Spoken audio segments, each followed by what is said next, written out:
സൂരജേട്ടാ, ഈ IELTS-ന്റെ സാധ്യതകൾ എന്തൊക്കെയാണ്? IELTS നമ്മൾ സ്റ്റഡി അബ്രോഡ് എന്ന വാക്കിൻ്റെ കൂടെ ഏറ്റവും കൂടുതൽ കേൾക്കുന്ന വാക്കാണ് IELTS. International English language testing system എന്നാണ് അതിൻ്റെ പൂർണ്ണനാമം.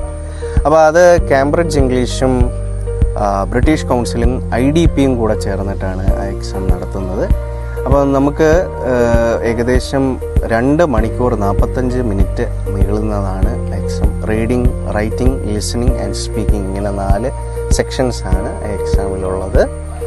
അപ്പോൾ നമ്മളുടെ US, Canada, New Zealand, Australia, UK മുതലായ രാജ്യങ്ങളിലേക്കാണ് മെയിനായിട്ട് നമ്മൾ IELTS പരിഗണിക്കുന്നത്. US-ൽ 3000-ൽ പരം 3000-ൽ പരം അക്കാഡമിക് ഇൻസ്റ്റിറ്റ്യൂഷൻസ് IELTS പരിഗണിക്കുന്നുണ്ട്. IELTS അക്കാഡമിക്കും ഉണ്ട്, IELTS ജനറലും ഉണ്ട്. IELTS അക്കാഡമിക്കാണ് അവർ പരിഗണിക്കുന്നത്. $250 അത്രയാണ് അപ്പോൾ അതിൻ്റെ ഒരു പ്രൈസ് റേഞ്ച് വരുന്നത്. നമുക്ക് എക്സാമിൻ്റെ ചിലവ് വരുന്നത്. കമ്പ്യൂട്ടർ ബേസ്ഡ് ടെസ്റ്റും പേപ്പർ ബേസ്ഡ് ടെസ്റ്റും അവൈലബിൾ ആണ്.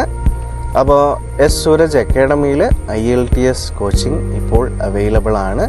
വിദേശ പഠനം താല്പര്യമുണ്ടോ, അല്ലെങ്കിൽ വിദേശത്ത് പോയി ഏത് കോഴ്സ് എടുക്കണമെന്നൊക്കെ ഉള്ളത് അറിയാൻ വേണ്ടിയിട്ട് ഈ കാണുന്ന നമ്പറിൽ എന്നെ കോൺടാക്റ്റ് ചെയ്യുക. സൂരജേട്ടൻ കൂടെയുണ്ട്.